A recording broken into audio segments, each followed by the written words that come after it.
I'm a businessman, yes, I'm an entrepreneur. Ooh, yeah.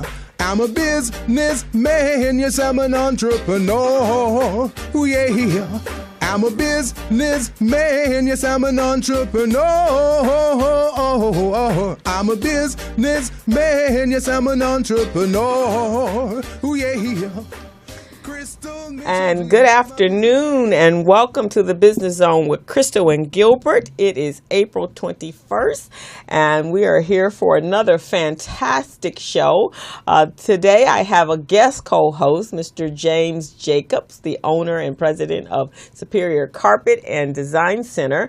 And my co-host, Gilbert Buchanan, is down in Vegas. You know, he does that every 2 weeks. He goes to Vegas and he is teaching the business owners in Las Vegas how to construct their businesses so that they can do minority certification business. So he's doing some fantastic stuff there, really working out some incredible opportunities for himself and me. And so we're going to hold it down for him until he gets back. But I want to introduce you to my guest, and it's kind of an honor because this young man is a longtime supporter of Recycling Black Dollars, a lifetime member. Yep. And he is very supportive and helpful for us every second Tuesday of the month for Recycling Black Dollars. So I'm very honored to have him here. And he's also a small business owner in Los Angeles. And that is what we're doing this month. We are honoring and supporting our local black business. That was an initiative that Mohammed Nazardine, the founder of Recycling Black Dollars, started about 20-something years ago on encouraging us to support our own businesses so that we could build economic wealth within our community. So obviously 29 years later, we're still doing the same thing, and hopefully we'll get this right. We're still building, right? Yes. So Mr. Jacob started his business in 1987. At the time, his store was located on the corner of Slauson and Fifth Avenue, primarily selling carpet. In 1994, he relocated to his present address on Ladera Boulevard to Superior Carpet and Design Center. So you guys all know where that is. That's right across the street from what used to be the townhouse. That's now the court, and across from the Valvoline oil change place. You know where that is. And also just up the street from where One United Bank used to be. Mm-hmm. So that's where he is. He extended his product line to include linoleum, hardwood floors, ceramic tile, luxury vinyl plank. Mm-hmm.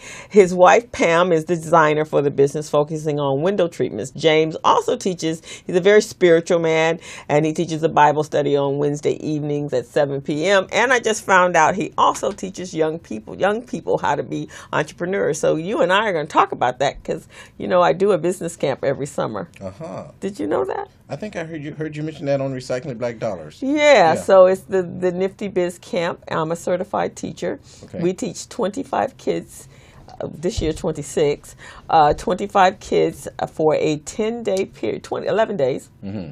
And they come in like it's a job. So they're interns, really.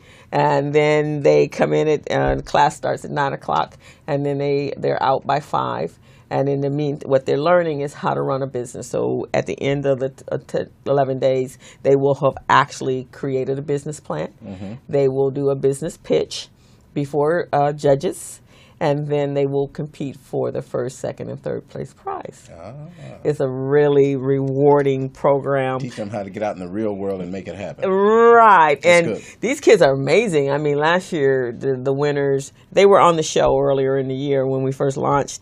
The last year, we had one young lady. She's 15 years old. She created a digital magazine for young women that have a self-esteem and plus size, mm-hmm. and the things that go along with that. Beautiful magazine. And so she's right now up for doing some work with Forever 21. Excellent. So we're very proud of her. And then the other two, one has an app that is to help identify and locate master braiders.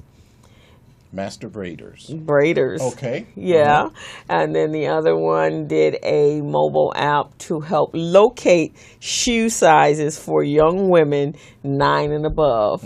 And so that was their projects. And that's important because we as business owners got to get involved in the next generation, because realistically, 15 years from now, they're going to be running our nation. They're going to be running our nation. In one way or the other. Right. And so we have to better prepare them so when they do that. So, James, this was written on paper, and I'm always one to say that you're far more than what's written on a piece of paper and a few little words. So why don't you liven that up a little bit, tell me who you are and what motivated you to start your business almost 30 years ago. 30 years ago. January was our 30th anniversary. Well, you asked a question, so I'll have to go back. 30 years ago. Well, it began when I was 2 years old. No, I'm just kidding. Okay, so actually, I used to work for my brother in the same business. Okay. And I witnessed on the job one day, just sharing my love for God. And the lady called in and told my brother, keep that guy from talking that stuff to me because I don't want to hear it. Okay. It was good. He was my employer. I'm like, gotta keep it to myself. But I told God I wanted a business where I can go and exalt him in the business arena, because many times we separate business from church, but God is our Father. Right, exactly. Okay? So I closed out my bank account, asked God to be my senior partner, gave half of what I was going to start in business to my church, and asked God to be my senior partner because he had more wisdom than I did. And I've been in business ever since. Wow, that's fantastic. And in addition to owning, you're also an actor, right? Yes. And where did highly paid, highly sought after actor. Oh, look at this. Okay. Well, shucky now. Yeah. Glorifying God in front and behind the camera, starring in blockbuster movies, and I'm coming to a theater near you soon. Okay. You also did Family Feud not long ago, didn't you? A couple times, right? Yeah. First time we lost. Okay. Second time we won it all. Oh, you won it all? Well, that must have been exciting. It was. Okay. It was. So when did the acting start? Well, I've been acting since a kid. Really? You know what I mean? And actively pursuing it for about the last maybe 20 years. And, but being a married man, acting, you got to be up all hours of the night. You're doing all this kind of stuff. And so one of my shows, my wife finally came to one of my shows and she said, you're good.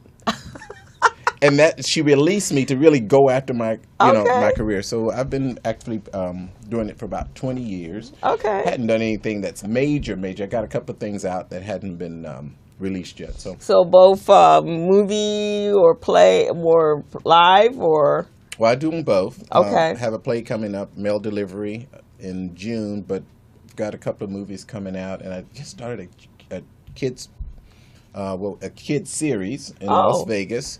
And I went for a little small part, and they wanted me to do more. So it's like, hey, that's how it begins. Are you writer? Do you write as well, no, or more? I am writing a movie. I'm not a writer by trade. It's like when something's on the inside, and you just got to get it out. Right? Yeah, that kind of thing. Okay, how cool! You might want to look. I don't know if you've heard of. We had him on the show 2 weeks ago. Punch TV. His name is Joseph Collins, Punch TV. He's come to RBD meetings. Yes, he has. Yeah, so, his company is going public, so he has an IPO. And today, actually, he closed down the selling of his stock to the public. It was $1 a share, got mine last night.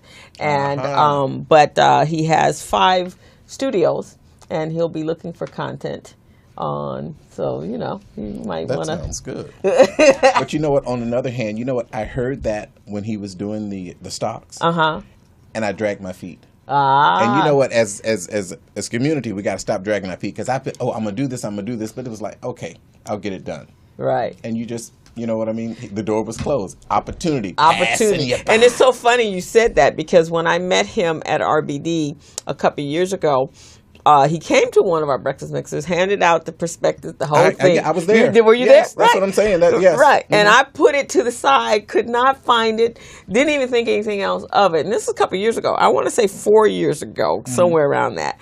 And how did he come back to me?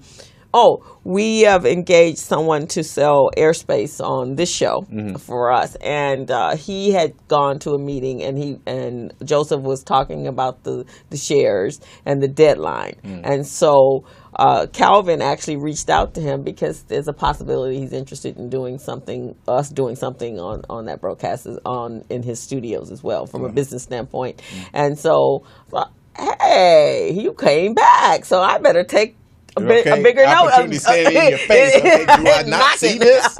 Yeah. And then not only that, he also, so I had talked about it. I'm on a spiritual call every morning. We're going into our like 450th day on this spiritual call every morning at 7 a.m. And so I had mentioned it to them because it's all about manifesting our greatness. And for those that, if wealth is part of that greatness, that's part of that conversation that we're having. And so when we were having that conversation, so one of the ladies said, we should have Joseph on the show. I said, yeah, that's a good idea. And I was too busy to make it happen. So next thing I know, he's on my morning call. It's like, okay, you didn't knock like 4 or 5 times now. Right. Okay, so, do you not hear this? Do you not see it? Okay. Right, exactly. So I got my stock last night. So he shut it down. I mean, he's closed it to the public, but they are going to extend it for nonprofits. So maybe we can put together a group of people that might want to do it through RBD. And that would be the bomb. Wouldn't that be? So I'll give him a call. Just as we were talking about grouping together and making stuff happen. Right, exactly. Yeah. So and that's what we need, that's what we need to do as a community, is to talk about how do we collaborate? How do we create wealth? How do we create coalitions for small businesses so you can get discounts on your product and the materials that you need to do? If, let's say, there were 5 African American businesses very similar to yours, and then you could guys go in and buy bulk, large bulk, right? That would help grow your businesses to a bigger, to that next platform. Exactly. I'm actually involved in a buying group right now. It's not black owned, but it's a buying group. And we have buying power all over the United States and Canada. Yes. When myself, as a small business, I couldn't have those same discounts. But now I have the same discount that the Home Depots have. That's fantastic. Lowe's have, the big box stores. I get those same discounts from my manufacturers because I'm not buying as one store in Los Angeles. I'm buying as one store, a conglomeration all over the United States. And that's what we need to have. That's what we need to have. And it's out there for us if we go after it. Yeah. But we can't just settle and say, oh, well, I'm a mom and pop business and I'm going to stay a mom and pop business. Everybody started as a mom and pop business somewhere. Exactly. But you grow. You have to grow. And I think, and it's so funny that you said that, James, because when I talk to, there are a number of businesses in Los Angeles that have been around for 20, 30 years. Just as when RBD started, it was a lot of businesses started at that time. But I see them in the same places. I don't see them being in a capacity where they can hire and they can go out and recruit big jobs and so forth. Because there's still, a lot of them are still behind the counters working themselves. And then when you come in and offer them, assistance as a business coach, and that's what I am, we tend to, it's a little bit of fear. There's a lot of little things of that nature. So would you classify Superior Design as a successful business? Yes. Okay. And what was some of the things from a business owner, from the day you opened up your business, what has some of the things that has created the success for you? I think the most would be out-of-the-box thinking. You've got to think out of the box as a business person because, they've got carpet stores all over the city. Right. Why come to my store? Well, then I have to differentiate myself from other carpet stores. Right. Not only am I, and so when I say out-of-the-box thinking, not only am I a carpet store and a design center, but I'm a person. And a lot of times people need to know that they're dealing with someone that's on their same level, someone that, they live and breathe. They're not dealing with a large conglomerate. I say that, number one, differentiate yourself. Now, I told you I asked God to be my senior partner. So that's one distinction right there. Right, and it ain't my wisdom, it's God's wisdom. So, right. So I don't want to brag and think like, I got it all together. Have I made mistakes along the way? Heck yeah. Oh. Okay. Now, I didn't say yes. Heck yes. I made some mistakes along the way. Okay. But along the way, I did learn some things at the same time. And okay. I think that's where we have to do in businesses, realize that, okay, if I made a mistake once, don't do the same thing twice. You know what I mean? Get out of the box. Well, what did I do wrong and learn from that? One of the out-of-box thinking that I did was I first loosed the angels to go out and bring me business from the north, the south, the east, the west. I don't mean to sound super spiritual, but that's just me. Okay, that works. If that works for you, that's part of that. You're manifesting what you want, right? 1987. Okay. January 2nd, I opened up my business. I got business the same day I opened up my door. Wow. And, sometimes people say it takes a year to do that. Right. Well, I get that glory to God. Okay. But then, some out of the box thing, I got some salt. I think you guys saw my little Yeah, salt your thing. salt, your and marketing. people are like, why do you do that kind of stuff? Well, you got to do something so they'll notice you. Now, Right. whether it's salt for somebody or whatever it is for that next person, but I think we have to do something to be noticed. And then be educated. Don't just settle for what you know in business. Go out and find out what the next person is doing, how they're doing it in other arenas so that you can grow. Right. Exactly. Because, as I said, when I first started, I was just selling carpet. Well, there's laminate that's come out, and wood, and vinyl planks, and all these different things that was not out at that time. So, do I stay in that arena, or do I grow with it? So you start going out to? Did you go to conferences and Twice a year? I'm in Las Vegas, and then well, not to gamble. I know to go for conference. Right, and see some good shows. Okay. But not only for the Las Vegas, but we travel to all over the United States. As I said, I have that buying power, and so we have the meetings in different places. But then all types of seminars, and then get involved in social groups, just like the RBD. Mm-hmm. Excellent way to advertise and to find out what other people are doing. Right. Doesn't matter. Now, I might not do business with you this month or next month, but somewhere along the way, I'm gonna need something done that somebody else of color is doing. Right. And so. So let me ask. That's a good segue. Based upon coming to, because you come to the meetings pretty frequently, right? Yeah. So have you done business with people that are in RBD? Yes. Okay. My actual tax man I got from RBD. Oh. And he wasn't there at the time. I don't know that I knew him. Hold on a second. I don't know why people insist on calling me on show day. Okay. Because you's important. Right, exactly. You're beautiful, smart, and important. Right. Okay. But yes, my tax man, he wasn't there at the RBD breakfast, so I called Jackie B and I said, hey, look, I need a tax man. Who do you recommend? And she was able to go, because he was also a part of the resource guide. Right. And even though he wasn't at the breakfast, we were able to do business together. That Elsie Green? Yeah. No. That's Hunt. Hunt. Oh, Herschel Hunt. Yeah, Mm-hmm. Herschel Hunt has been a long-time supporter of Recycling Black Dollars as well. He doesn't come to the meetings as often as he used to. He doing taxes. He doing taxes, right. I run into him at the bank. We both bank at Broadway Federal. Okay. And so I run into him periodically. So it's been a little while because it's the first quarter of the year, and we've all been super crazy about business. But yeah, Herschel's been around for a long time. Yeah. And naturally, One United Bank, part of One United Bank, and just other things during the course. Okay. Yeah. Good. So that does, because a lot of people ask me, people that don't know about RBD and have not been around as long as you have or some of the others, is how beneficial is actually Recycling Black Dollars to them as far as networking. But you're a networker, you're a very out there kind of person, and you do think outside of the box.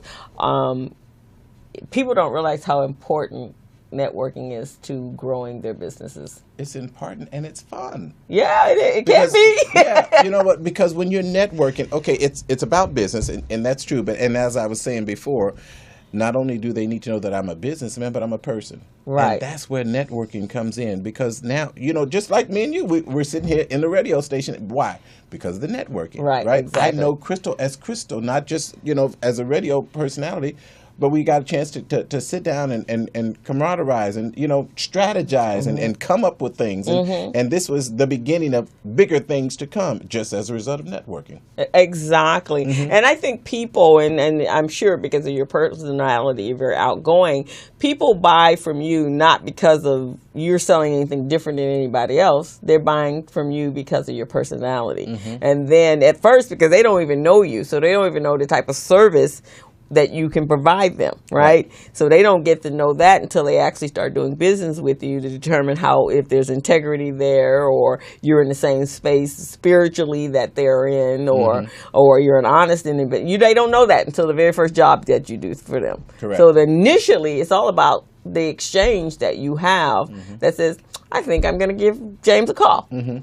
But see, that's where the networking come in again. Right. Because whether they know me or not, guess what? They've been involved in someone that I've been in contact with. And just like I said, my tax man, I didn't know him, but I knew he was a part of RBD. So how did he get the business as a result of being a part of that, the networking? Right. He wasn't even physically there, but the fact that he was a part of the network, he was a part of the group, he was a part of the resource guide. Right.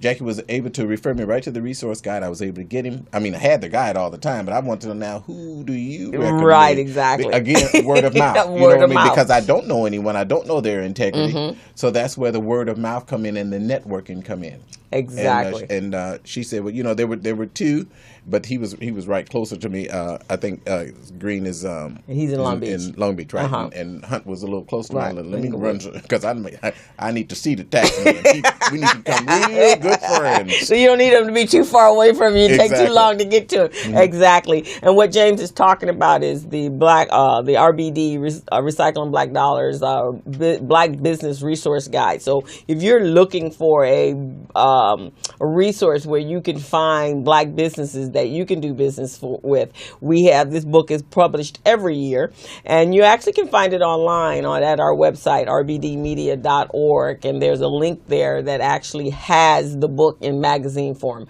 So you can go there, rbdmedia.org. It's a very useful book. James is in one of those pages. Some people know their page number. Right. I don't know my page number. You don't know your page number? Yes, a lot of people know their page number. I'm also in there. Mitchell Business Solutions. The Business Zone is in there. We have a lot of businesses around the community that's listed in our book. So you can't say you can't support black businesses because you don't know where they are. All you have to do is go to our website and you will be able to find that business. Yeah. Yeah, it's an excellent guide. And then there's like 1-800 Unite Us. It's so many things out there, and we as a people just have to make up our mind. Hey, look, I might have to go the step of the way. I might not find it on Google as fast as I need to, but we done got so. Instant, we right. You know So what I mean? Bam, bam, bam. There it is, right, right exactly, there, you know? exactly. Take the time and just make a call because we're making things happen. And even if the book is there, but you're absolutely right, word of mouth. Because most of my business, when I first started my business, and I want to say I left corporate America about 1992-3. So Muhammad had just started RBD. So I was going to the meetings, and I had left corporate America and stepped out there on faith and said, this is what I want to do. This is who I am. And started my business. And my business started with word of mouth as well. It wasn't until the recession in 2008 that my business started to dry up. I lost, like everybody else's did. And most of my my clients were mortgage bankers, real estate agents, and churches. And so all of them got hit really, really hard. And so when that happened, and then I was teaching classes, business classes, and I'm going, oh my God, I have to market my own business. How you do that? Because I had never done that. And so now, 6 years later, 6 years after the recession, now I'm back to word of mouth. So I'm not really advertising. But word of mouth is one thing, but you still have to advertise. You got to stay in the public eye, some form of advertising. Right, exactly. Word of mouth is great because even after all the advertisements, you still want that word of mouth to confirm it, just to kind of put the icing on the cake, right, exactly. Because everybody's advertising, but who's going to be that right person for me? So advertising, I still think, is very important because you got to stay in the public eye.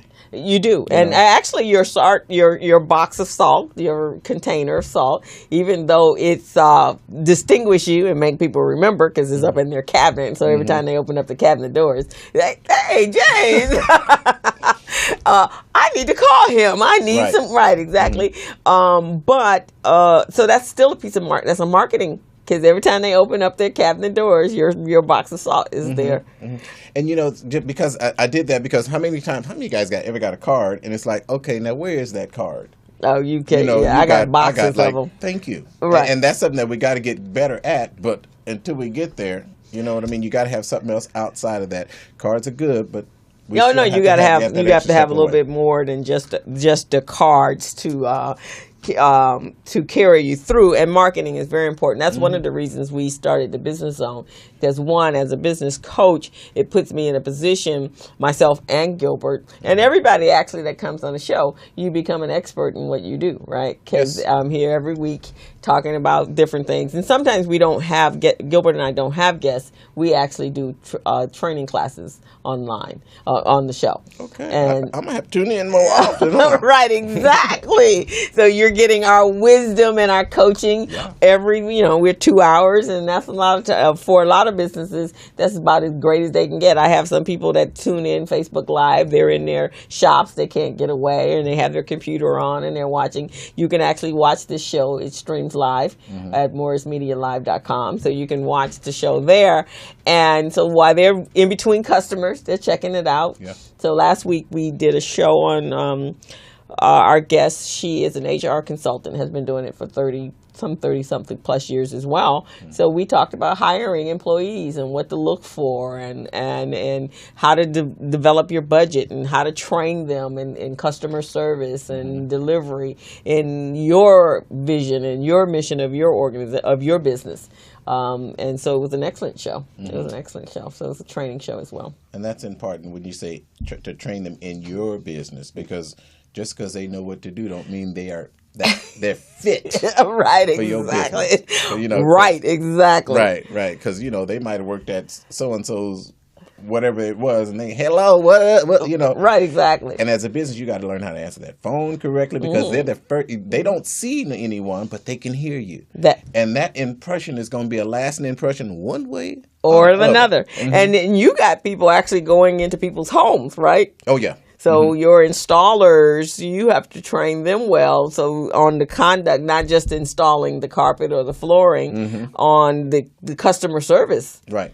And one of the things that we do is we kind of prepare them when we answer the phone.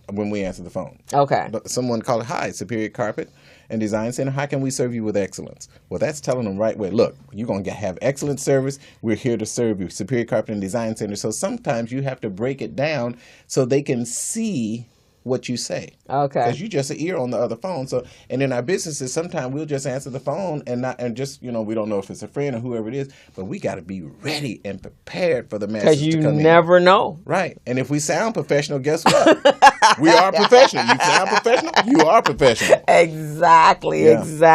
So now, had you been, because a lot of us fall into business. So, and I know you worked for your brother. Is he still in business? No, he's gone on to be with Jesus. Oh, okay. So, did you pattern your business after his, or somewhat? Okay. He did cleaning and well, back in the day, that's kind of what was out, cleaning and carpet. Right. But wood wasn't even popular then.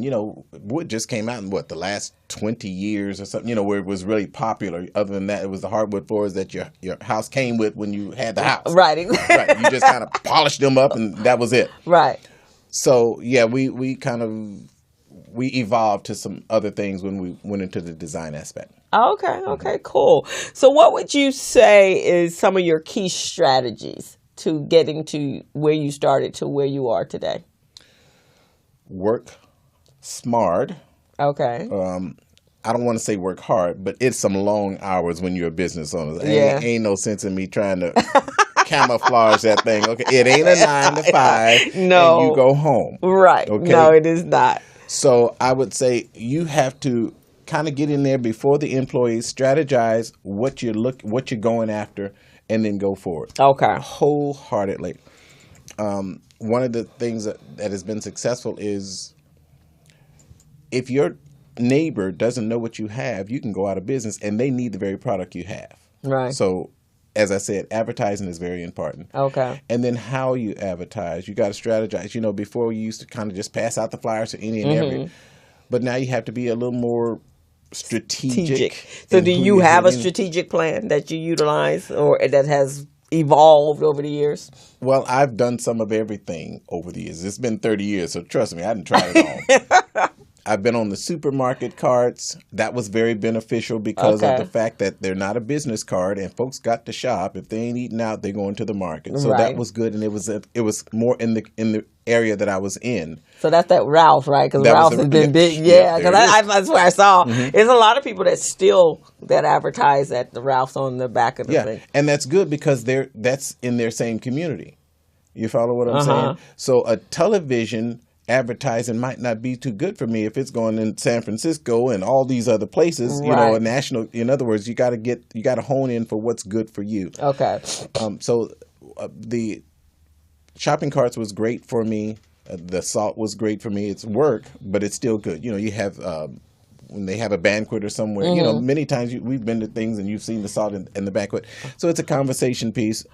But other than that, Facebook has been very good too. Oh, okay. Yeah, but you know, you strategize. You know, I'm not just putting something up on Facebook and sharing it. Right. I actually have a advertising packet that I do on Facebook. I might be spending close to $300. Now, do you have someone that's actually doing your Facebook? I do. Okay, content Yeah. for you. Okay, so that's a lot of times. I have quite a few friends that's their business, and they get a lot of pushback. A lot of us don't advertise our businesses, but they get a lot of pushback on the value of hiring someone to do their social media outreach for them.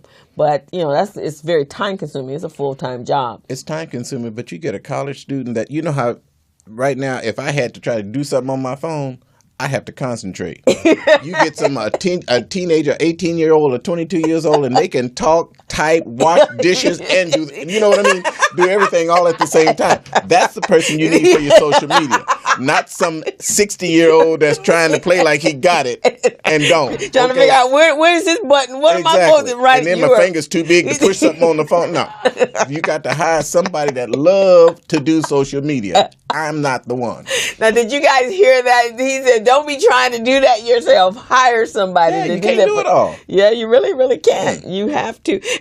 But I'm sure that's something that you learned as a business owner is being able to know when you need to farm something out or outsource something and then stay in your lane. Right. So I can work on the business and not in the business. Right, exactly. And that's something that it's a cycle. There's sometimes that I need to work in the business. Right. But then there's other times I need to work on the business. Right. And that savviness comes in when you know what time is what. Okay. Now, your wife, she's the designer. So did that come together when you guys met? How long you and your wife been married? We've been married 33 years. Okay, so... Oh, you mean my first wife?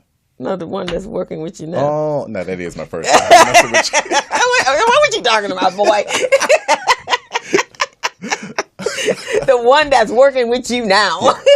Yes, we've been married 33 years. Okay. And we both had that design flair coming up. I actually went to school for fashion design. Oh, okay. And I'm sorry, not fashion design. I went to school, fashion design and tailoring at Trade Tech. I mean, the best school of all. I mean, I've been to UCLA and all the other schools, but Trade Tech is. Did you know Jackie did that too?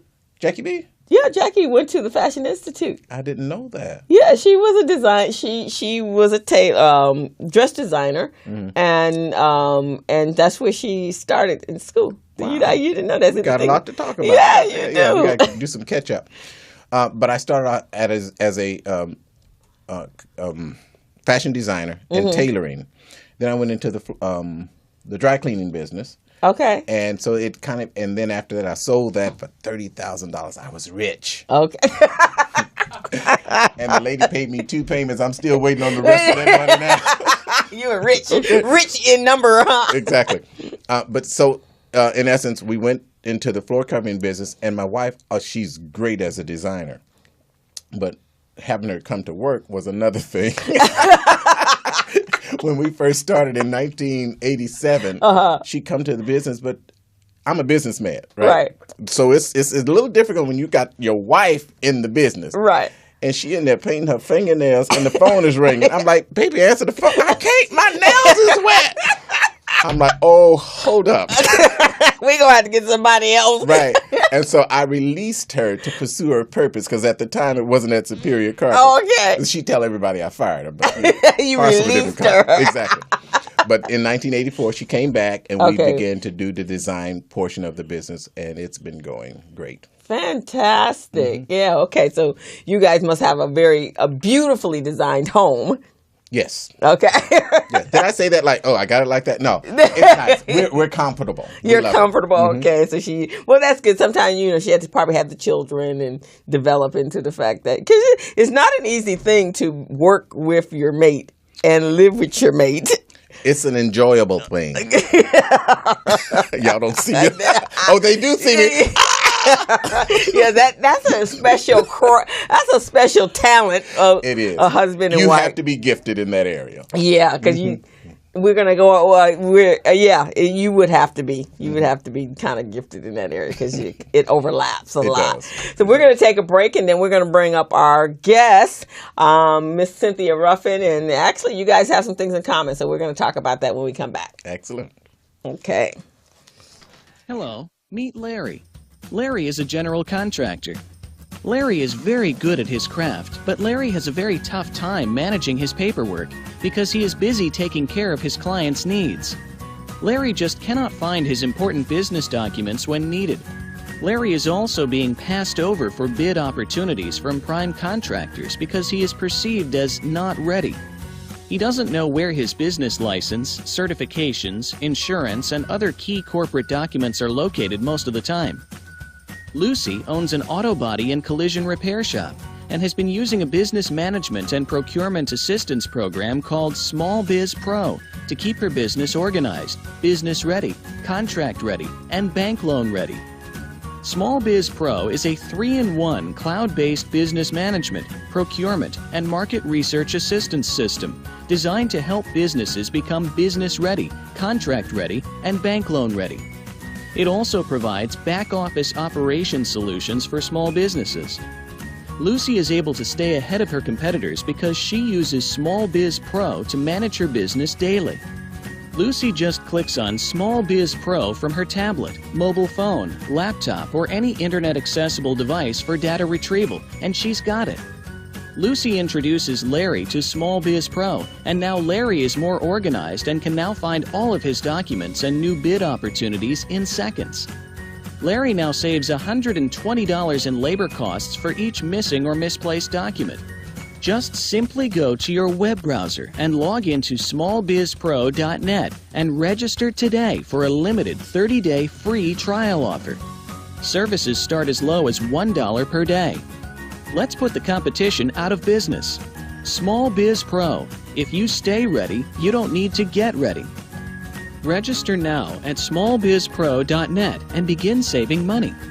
Email info@smallbizpro.net or call 626-533-1186.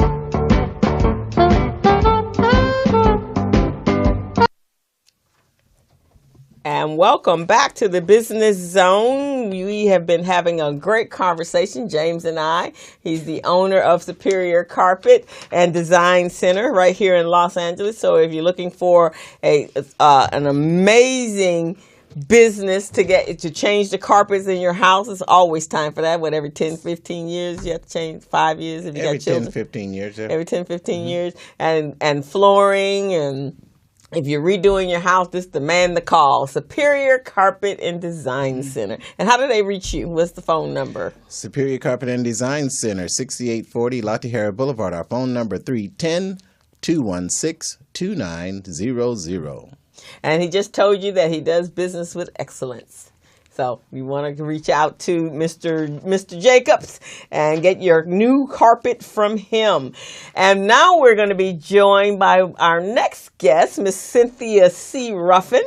She is a licensed agent and retirement specialist. Since 1996, Cynthia has been a visionary and talented educator and leader empowering, inspiring women, families, and artists. For just under 2 years, she's been helping community members turn fear and worry into safety and security as part of New York Life's insurance company esteemed Greater Pasadena team. Cynthia's passion is infectious, and as a licensed agent, she not only protects young families by helping parents create the means to send their kids to college and providing for their retirement, but she also works on the other end of the spectrum, helping older people allocate funds so they don't outlive the money that they have. Welcome, Cynthia. Thank you very much. I am happy to be here. It's a pleasure. And as well, Cynthia is a member of RBD. RBD is in the house today. That is really cool. Mm-hmm. And we are so glad to have both of you as members of our organization. Thank you. And as I asked James, has it been beneficial to you to be a member of RBD? Oh, it has been. It has been in so many ways. And the primary way, I think, is the networking. Okay. The networking. And then when I actually go out and speak to my clients, a lot of my clients are small business owners as well. And some of them don't even know that RBD exists. And I say, what? Well, I need to get you informed. And I've been giving out the resource guide like crazy. Okay. So it's actually worked as a really wonderful tool. So not only networking, but a wonderful tool to be able to continue offering more value to my clients. Okay. I can offer them ways of really learning how to keep their money in the community, because as we talk about recycling black dollars, right? We know that in the black community, so frequently the dollar lasts in our community for about 6 hours. Yes, it does. Right? So That's we about want to grow how our money goes through our community. So if I can provide extra value to my clients by showing them that is absolutely wonderful. Mm-hmm. And just like, James, I've had, wonderful opportunity to do business with people that have come out of the resource guide. Oh, fantastic. Yes. So let me ask both of you. So, of course, I'm the director. So when I go out and I'm talking about recycling black dollars from a networking standpoint, and I speak all over the city with that, and people, or if I'll introduce myself, and they'll go, wow, what a concept. Recycling black dollars. Mm-hmm. Mm-hmm. A concept. Exactly. So, concept. Yes. That's a good idea. No, this needs to be a reality. I get that all the time. They go, wow, what a good concept. Yes. I'm all about that. Good. You're like, wow. Yeah. So that was, I think, when I first got involved from on the inside of RB, that always just blew me away. Mm-hmm. Yeah, and it is. It's crazy. I mean, we have to do the work so much of changing people's minds, shifting the paradigm about how we make money and how we keep money. Uh-huh. We look around sometimes and we see there are wealthy black folks in our communities, and we go like, all right, that person's doing well and that person's doing well. But really, we need to increase community wealth. Yes. And we need to believe that we can create community wealth. Right. And so then it becomes more than just a concept. It becomes, oh, yeah, I'm down for that. I always buy, I support black businesses, so yes. Yeah, and to the point where it's actually something that happens on a norm. Mm-hmm. When I shop, and I love to shop, but when I'm shopping, what I do is if I go to the mall and I buy something here, then my consciousness says, your next dollar has to go into somewhere that looks like you. Mm-hmm. And sometimes it's hard to find all the businesses that you need or all the products and services. So then my next step is when I go into a store and I look around and go, oh, they hire black people here. Mm-hmm. And then I start talking and you see that they're happy and they're well treated and they're taking care of their family. Mm-hmm. Okay, I feel comfortable spending my dollars here. Mm-hmm. But if I go someplace and I don't see that. Nobody look like you. Nobody looks like me. They're looking at me real suspicious like, okay, no, I can't spend my dollars here because I'm not even welcome. And see, you have to make those kind of decisions in order to make that dollar stay in our community. Right, exactly. And not just settle, I'm close and it's right here, I'm right here. Sometimes we still, just like the Martin Luther Kings had to do some things out of the ordinary. They had to, it wasn't easy to go to school and to sit in the front of the bus. You know what I don't mean to get so backdated in that, but sometimes we have to take that extra step that it takes to find out where I can spend my money and keep it in the community. Can I add something to that too? I mean, the other thing too is a lot of times when people are starting their new businesses, yes, right? people need to have their business going for a while sometimes to get good at their business. Right. So we need support at the beginning of our businesses. You know, we have new chefs that are coming up and starting new restaurants and new shops here and new things there. We've got to support, you know, our businesses when they're starting to grow, because that's how people get good. And that's when you can go like, oh, I can refer this person. They're great. You know, you can't go like, I can't go over there. Last time I went there, they didn't give me the kind of service that I wanted to. You know? Exactly. But you know, I mean, on the one hand, there are people who give bad service, and don't get me wrong. And even then, you call them on that. You help them. You help them correct that issue. You don't talk about that in the public. Right. You call them up and say, you know what, I'd like to share something. But you know what? In saying that, I just want to say a word of encouragement to you business owners that are out there right now. Yeah. Because sometimes in business, you think you're in this thing all along, and everybody's doing the 9 to 5, and you're in this thing into the 10, 11 o'clock at night, and then you got to do that thing all over again. I want to say to you, don't lose the eye of the tiger. Okay. Meaning, don't lose your mojo. Right. Stay with it. The payoff is everlasting. In other words, you can retire with great benefits if you don't give up. Many times in business, we'll just, I got to do this the same day, and I got to do this for the whole week, as opposed to going in there with a goal. I'm going to make it happen. Exactly. Because when you go in there with a goal and you make it happen, your customers are going to notice you. Right. That's going to be the one thing that sets you apart. You come in there with energy and you're ready to do business, it's going to show. So I just want to encourage you business owners out there. That's good. And that's from a business owner that's been in business for well over 30 years. And so he's had his ups and downs, as we all have. I've been in business for over 30 years, and I've had my ups and downs. Wait a minute, you're only 36. I know. I started early. I was a gifted entrepreneur. I was a prodigy. But yes, it was early on. But, you know, I'm actually the product of, I'm a third generation entrepreneur. So my family has always been entrepreneurial, and so I saw it as I was growing up, and that was just part of the next stage for me. Oh, come on now. You said something very important there. I don't mean to jump in, but you know what? You said, I saw it as I was growing up. Yes. Right. And how often do we need to give that to our children instead of sitting them down in front of the television and going off and making doing what we need to do, and they're being babysitted by the television. Get them involved in that. It doesn't matter if they know how to do it right or wrong, and have some patience when they mess up. Right, exactly. Don't holler at them, and now they're scared to do anything that pertains to something that they can do on their own. But encourage them, exactly, because they are our future. And we have to expose them, because they're not getting that at home or at school. And that's not their jobs anyway. That job is to learn from you. You know, and I will add something to LeBron James, right? One of our greatest basketball players of all time. So LeBron James, when he was time for him to look for his new agent, he went and got himself a black agent who wasn't well known at all. So all the bigger agents were going like, "You're making a mistake buying this agent, right? This is using this agent, right?" But one of the things that he made a part of the contract they had between each other was that he had to bring in black interns every year. So we have young black interns coming in and working for this young agent every year. And this agent has now since become one of the top sought-after agents in the NBA, right? And always having young black interns in that office so they can see somebody who looks like them doing the work,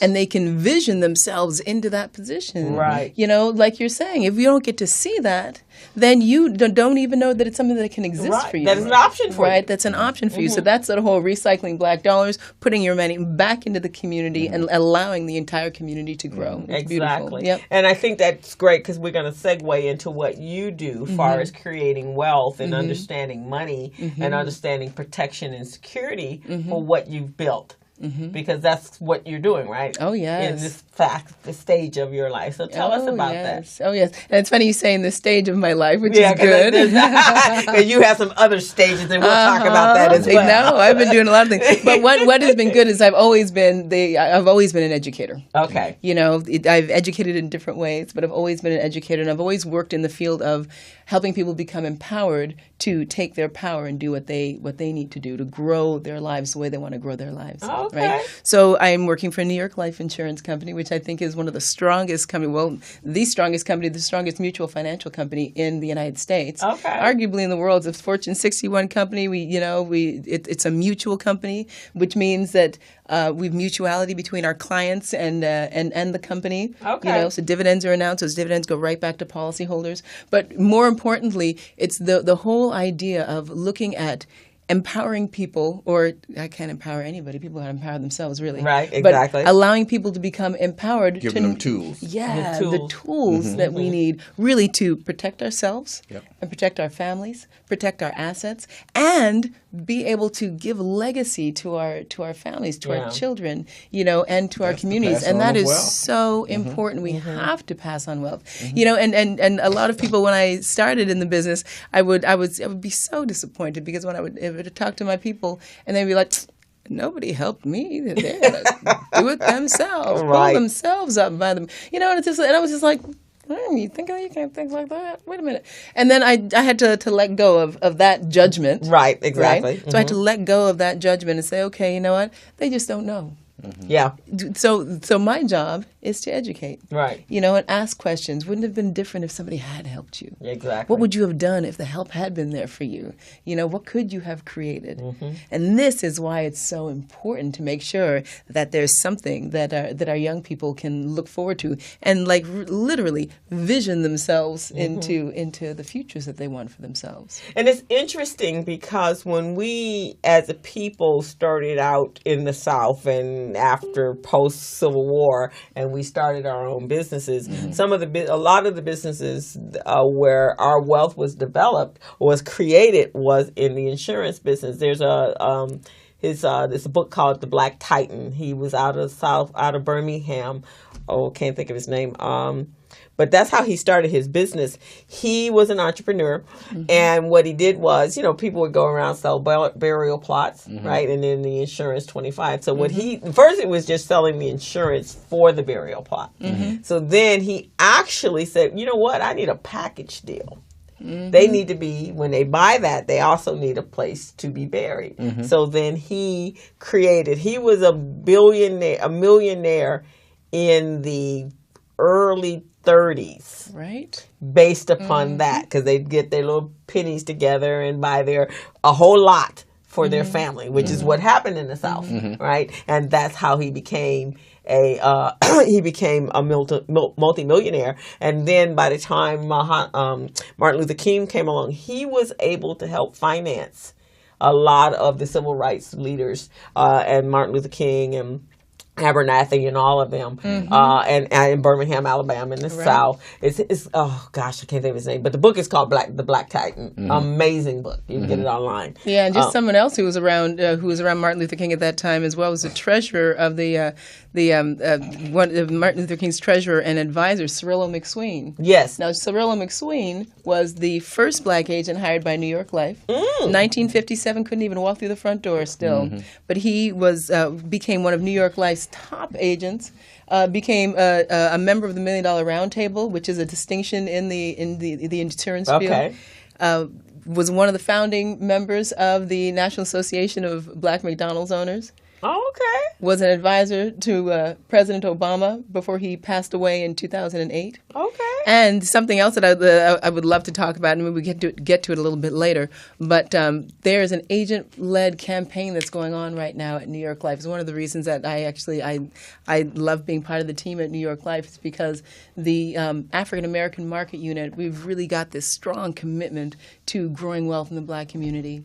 It's called the 50B campaign, and it's all about growing legacy wealth in the black community by $50 billion in 5 years. Wow. We're down to our last 4 months Really? and our last $4 billion.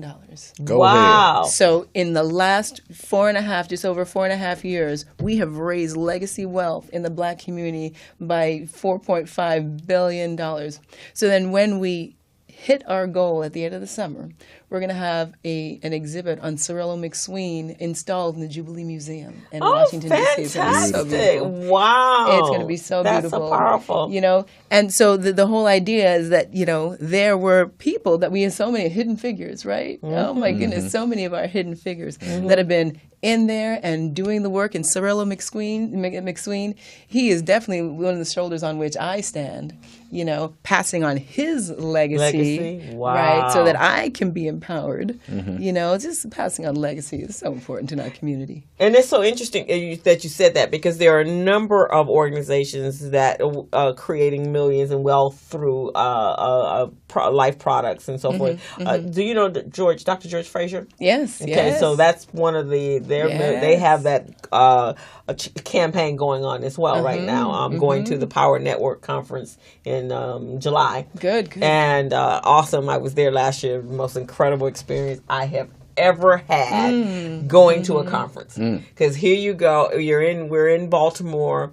We're in Prince George, which is the wealthy part of Maryland, Baltimore, Maryland, and 1,500 people that are having these kind of conversations. And we're in a conference from 7 in the morning to 11 o'clock at night, making connections all over the country. Yeah. Everyone is enthused. No one's saying, "Oh, we can't." None of that pessimistic conversation that we sometimes have when we're talking about doing business with each other. These people are on fire, right? And then the speakers are doing like TED Talk, kind of 17 minute. Yeah. It's awesome. If you should go. It's July 7th through the 8th. We're actually going to go to the museum together. We already got tickets, and then we're going to do a little cruise the first day. And then the second day, which is starting that Thursday, we get into the real deal. And when you walk away, and their opening ceremony, it's like George did his DNA, and he found out where he was from. He's Cameroon. And so they do their colors, the ones that have already found out what their African connections are, and they do their colors, and then they cut the ribbon, and they do the drums, and then they do this whole timeline from African and Black people on the continent of Africa and how we built the pyramids, and it comes all the way up through civil rights. That's the very first day. So you're saying we ought to get out of our backyard and go see some more of the world? That's what I'm saying. I could not stop talking about it. Yeah. It was just that awesome. And you've gone to trade shows and conferences, right? You're like, okay, as soon as 6 o'clock come, everybody's running out to go, right? We are together. That's beautiful. 1,500 Black people, just like, wow. And George is awesome, and just all the people that you meet. And it's going to be a little bit more special this time because George just came back from Egypt. And he did Egypt like I had never seen anybody do Egypt. It was all over Facebook. So I know he's going to come back because that is one proud Black man. Yeah. And he's also very committed to his Black people. And so he'll be bringing this July? July 5th through the 8th. I believe I got a flyer or something the other day. It's $4.99 for, which is like nothing. That's nothing. Yeah, and then you stay for the 4 days at the Marriott, which is actually the Gaylord Palms Hotel. Oh, the Gaylords are beautiful. Right. That's where we have our conferences. The conference. Yeah. So this one is in Maryland. And this is like my first day there, right? I come in, and it's the Tuesday I got there, and I'm going, there's sure a lot of Black people, but of course I'm in Chocolate City. It's supposed to be that way, right? And then as I kept going through the hotel, they were everywhere. Yeah. And I went, okay, I'm going to have to ask because I'm not in Atlanta. And so that's where you assume to see that, right? So it was a young lady. When I went to get to my room, they had sent the housekeeper up. And I'm going, and she's remaking the bed. I'm going, what's the problem? She goes, oh, someone was in this room. They were supposed to be in a different room, and this is your room. And so I was told to come up and make the bed. So she was, just because the person sat on the side of the bed. Okay.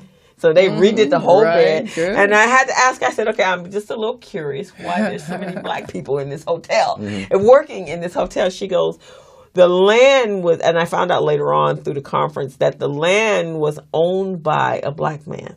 And he told his daughter, who's also his niece, who's also at the conference, to go find me a hotel. It's right there on the harbor, National Harbor. Go find me a hotel to put on this. And here's $250,000 so that you won't be gypped and go make that happen. Now, see, that's how you make the wealth. Because the Gaylord Hotel ain't no joke.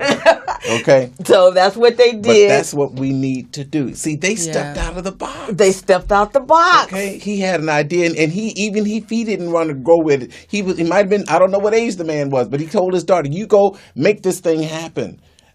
Have a dream bigger than you. Have a dream bigger than you. Yes. So they made that happen. He did the Gaylord, and then since that, Marriott has bought the property, not the land.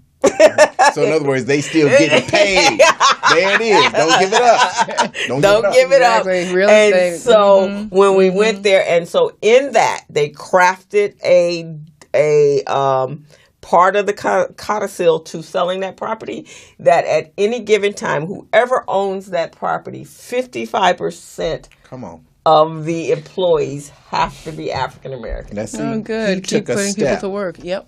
And that's the way we got to do, because guess what? No one told him he couldn't do it. No. You know what I mean? But sometimes we think, well, if I'm gonna make this thing work, I just gotta go with what they tell me to do. No, we can set the rules. Yes. Right, exactly. Yes, We we can set can. the rules. And that's how rules come about. And that's we how make them. You make Make your them. own Make rules, it, yeah, and you make don't what you let want. no stop you Yes. from creating the wealth and what you hear. Yes. Because a lot of times we operate out of hearing. You get that a lot, right? When someone's telling you, when you're asking them to buy a life insurance product for security. Well, I don't know. Somebody told me. So told me that this doesn't work, or and I don't. And the other thing is, a lot of people who tell you things like that are operating out of fear. Yes. Okay, I need to jump in here. First of all, Cynthia, I love your voice. Oh, thank you. You got that voice. But I want to bring that home to some more personal things. I had 2 family members die without no insurance. Okay?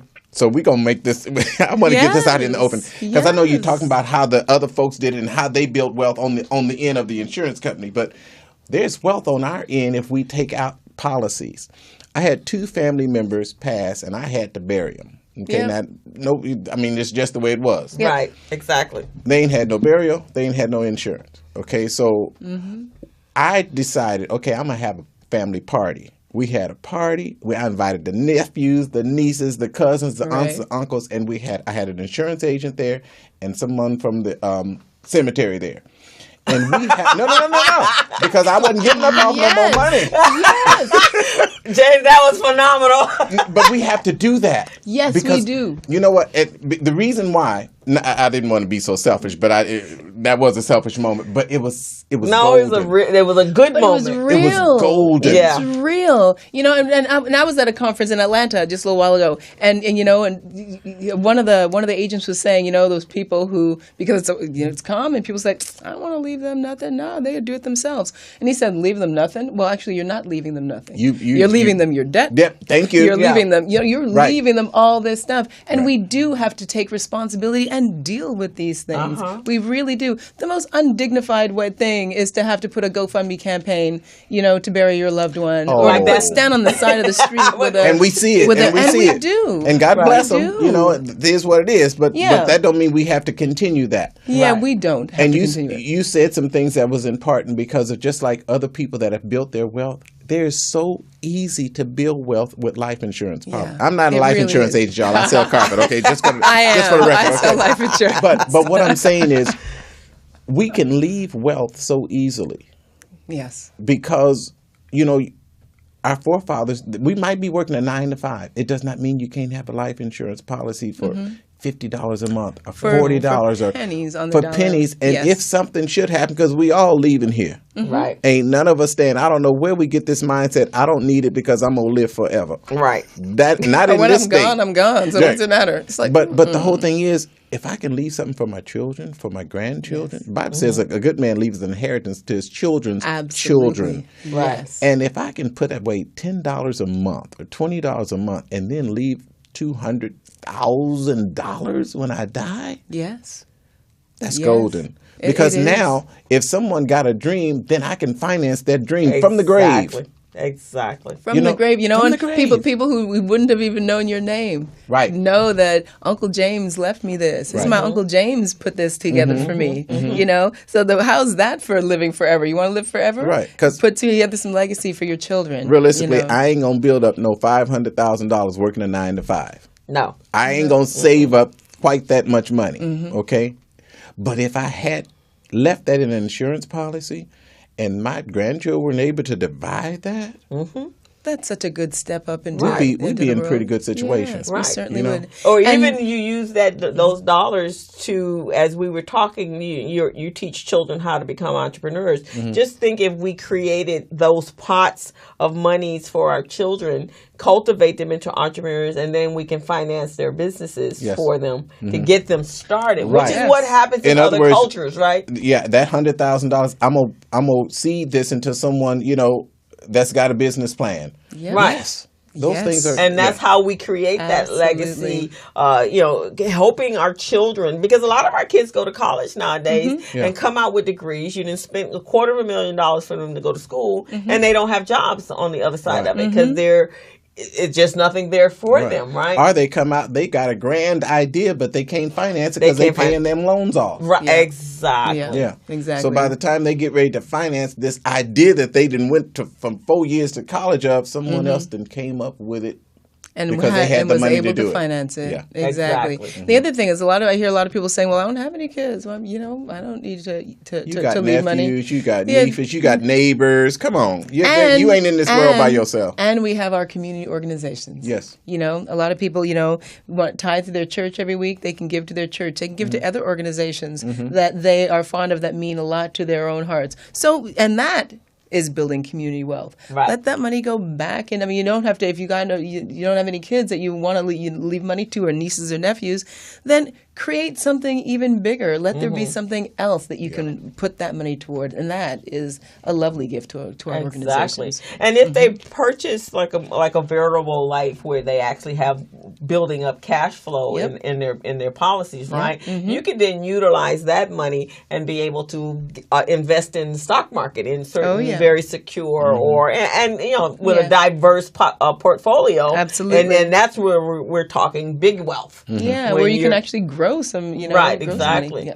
Because Snapchat, the app, I guess it's an app that just went public. There was a school, and it was so funny that this happened because it happened at the same time that the HBCUs went to the White House after that diabolical meeting with number 45. HBCUs, break it down for us. The historical black colleges, Okay, community universities. So they went to the White House assuming that number 45, which is the man that's in the White House right now, so that he was going to do better for them than President Obama did. Now, President Obama had done something.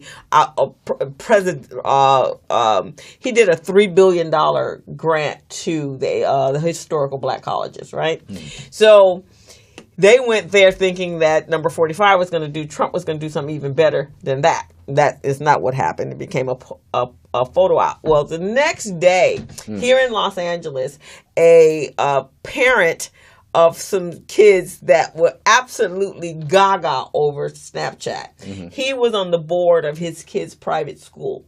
He's like, okay, my kids have lost their mind over this new app, Snapchat. He says, so you know what? Let's take $10,000 out of our the monies that we have for the private school, and let's invest that in Snapchat. They made $24 million the next day.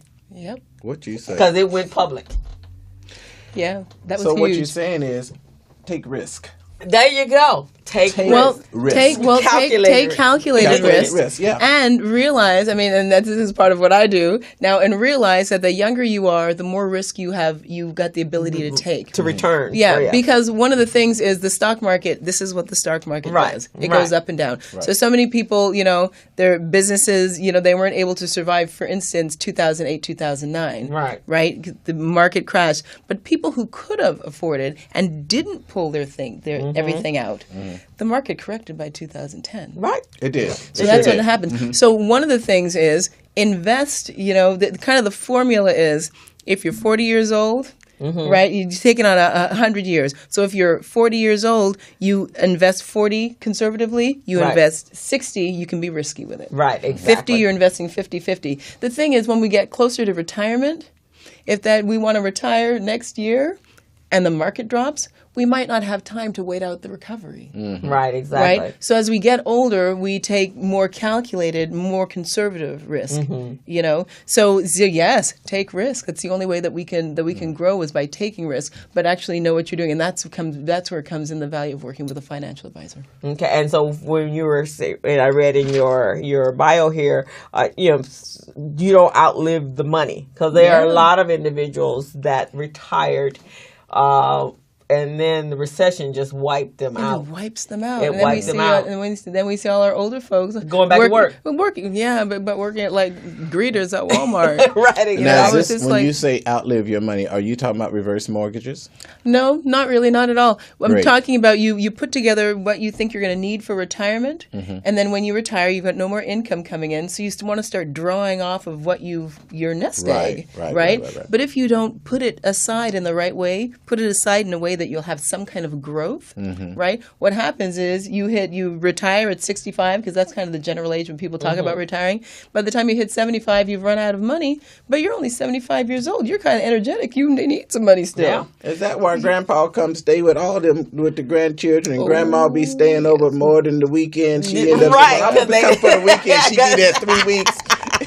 Did she go to the next? No, just But it is true. It is true. Right. I mean, our parents moving back in with their kids because they can't afford where they live anymore. Right. And you know what? I want to comment. I don't sell insurance, but this is golden, because when we were coming up, the insurance man knocked on our door every week. He was there to collect that little pension. And guess what? We all had, our parents had policies on us. Yes. Now, my policy was small, but I had something. In other words, if something was happening to me, I would get buried. Right, Okay, exactly. They wouldn't throw me out. I wouldn't be in the morgue sitting for 3 weeks. Right. Big, you know what I mean? But what I'm seeking to say is, when we take that little time to do some insurance, it makes a big difference. As I said, I had that little insurance party. Well, I come to find out my wife had bought one burial plot, but she didn't buy but one. What was going to happen to you? Right, exactly. So, in other words, at that time, that's where we were. We were young, and we didn't have this sabe that we have now in business. But in other words, that plot was $1,600. Well, since we had the party, I'm like, well, I need to get another plot. Well, that plot was $10,000. Yeah. Do you follow what I'm saying? So I'm saying, I'm hoping that we're not just, as folks are hearing this broadcast, that they're just not hearing and say, ooh, that was a good broadcast. Take some action. Yeah, right, take exactly. action. And we can do that, Cynthia. Action. We can have some conversations.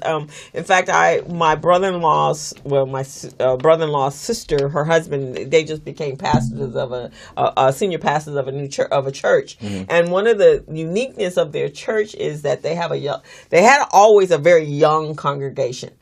And so now that young congregation's grown up and they're newly married and having babies and so forth. And one of the things I was telling her, I wanted to bring a team of financial, and not just realtors, anybody to talk to the young people to get them started in the right direction. They're just starting their families, so that we can help them start to pre-plan, because that's what happened with our parents.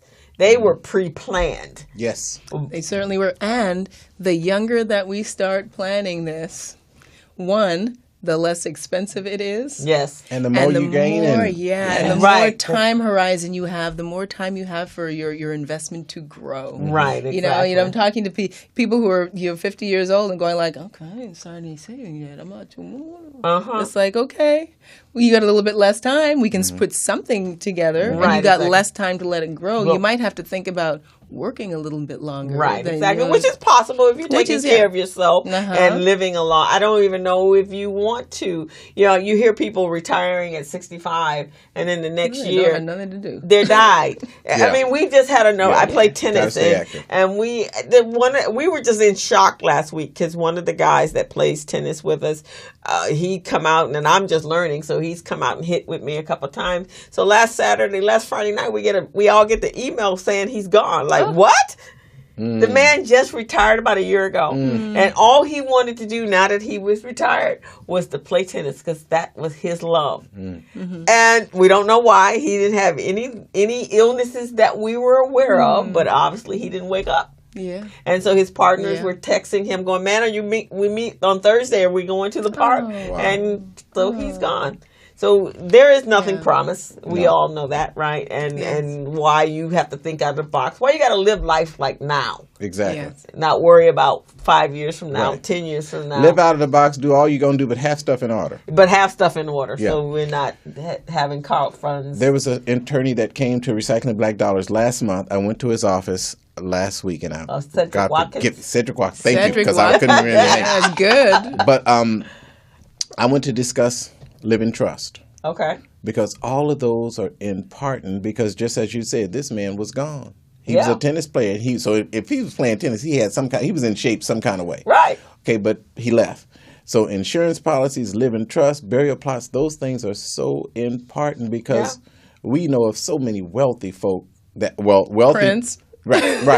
that was Everything's multi. probate. I mean, they had it going on. They could have financed half the United States, Right. but because they didn't have a living trust, Right. Exactly. it's gone. Those things happen. So I'm hoping that, again, that I'm a minister, so it's like, I want y'all to get involved. You hear this? Do it. Do something, because with your insurance, if you got somebody working at Walmart, you got somebody working at McDonald's, but they got a baby. You got a single mother, you got a baby, so you probably making $10, $12, $14 an hour. But if you took out that $10 a month policy for that baby can go to college. And you know what? And the other thing is, I'm trying to figure out if I want to say what. A lot of people, there are some policies that a lot of people take out, especially for babies. They take out, and I am going to say it, they take out things like Gerber policies. And and one of the things is Gerber does baby food real good. But life They insurance do is not baby their food. thing. But exactly, and they end up, But funding something that they don't really know what they funded, and they don't come away with what they thought they were going Right. to come away with at all. And New York Life is 172 years we've been in the business. 168 years running straight, we've given back dividends. So it's a company that is strong, that gives you get your money when you need it, and we pride ourselves on forming personal relationships. So you get an agent who checks in with you every year. That's hey, good. how are things going? Anything change? You really need to pull back anywhere? Really want to fund something a little bit bigger anywhere? Any new babies? So we keep an open dialogue about what's happening with your portfolio and how your portfolio looks. So, Crystal, sound like Cynthia know what she's talking about. So, Cynthia, if somebody wanted to get in touch with you, what would they do? You would call me up. That is such a good question, James. But there you We have might not want to wait till 30 minutes. We might got somewhere to go. We need to know how to do this thing. You would call me at 213-369-6201. What is that number again? 213-369-6201. Just in case And they then- was trying to get that ink pen together and they Okay. wasn't quite. This is y'all stall time. I'm bantering now. Okay, now what was that number? One You more would time. catch me at 213-369-6201. And I'm working out of the Greater Pasadena office in Glendale. I actually work out of two offices, the Greater Pasadena office and our office in Century City as well. And I've got to do a little plug out for my manager, actually, Maya Louisa Dobson. Fierce sister. She, an educator herself, came into the Okay. business and is so committed to working in the community. It's become one of the leaders in the community, one of the only black partners on the West Coast. Okay. Runs our Century City office and has just really assembled a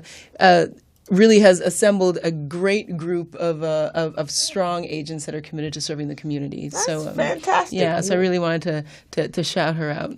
Okay, that'd be great. We're going to take a quick break, and then we're going to come back and talk about some more of these great information that we're disseminating out to our listeners. And then you guys are actually going to get the video here when we upload it to YouTube, and then we can utilize it to market. Woohoo. And we're going to talk Thank about you. that when we come back. Good, Excellent. Thank you. Hello, meet Larry.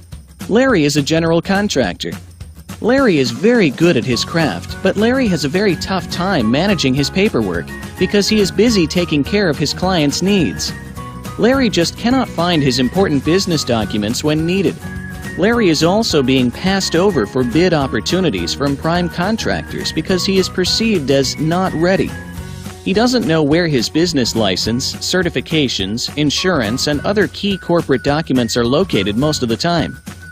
Lucy owns an auto body and collision repair shop and has been using a business management and procurement assistance program called Small Biz Pro to keep her business organized, business ready, contract ready, and bank loan ready.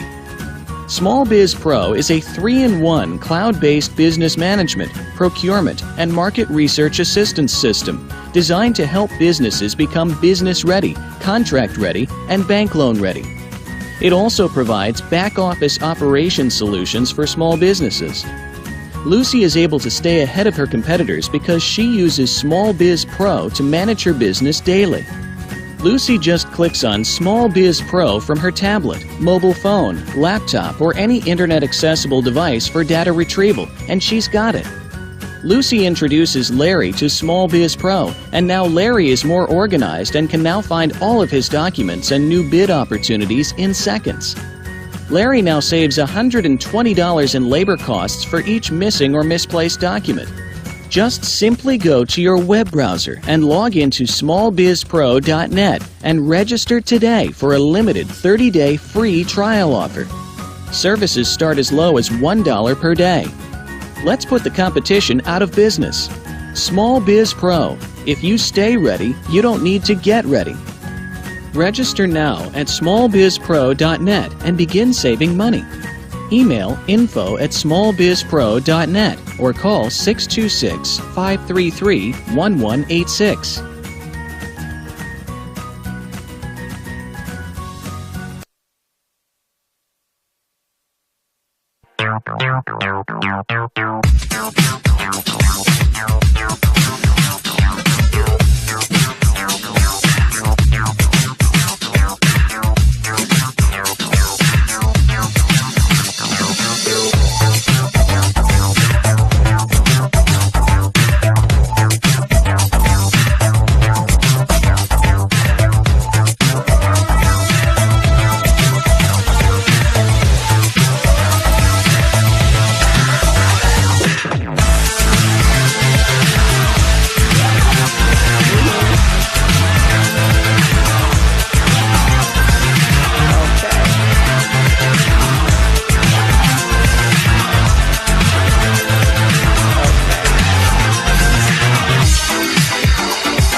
Okay.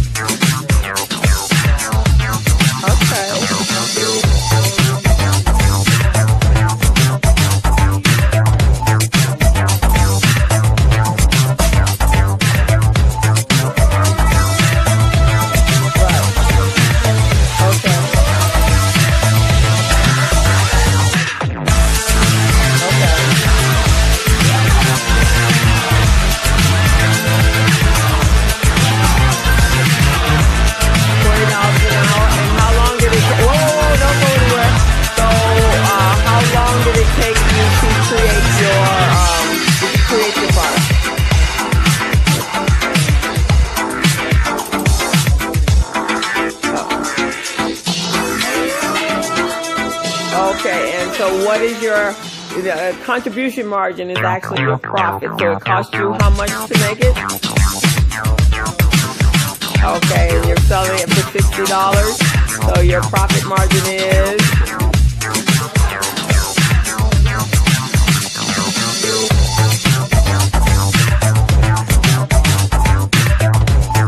That's excellent profit. Wow. Okay. So thank you very much. Anybody else have any questions? Okay, so put it on the table over there so we can take. $40 an hour, and how long did it take?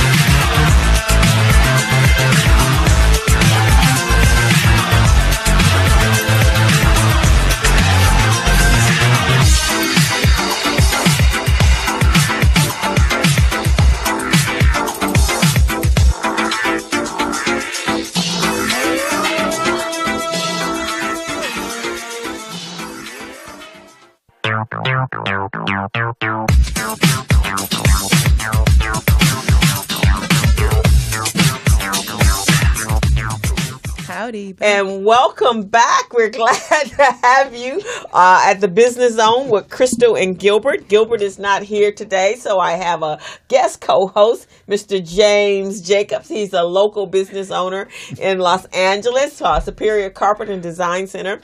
And then we have our financial advisor of all financial advisors here, Miss Cynthia Ruffin. And we're talking about how to create wealth, how to grow successful businesses, what's the strategies for maintaining and creating an economic wealth in our communities. Mm-hmm.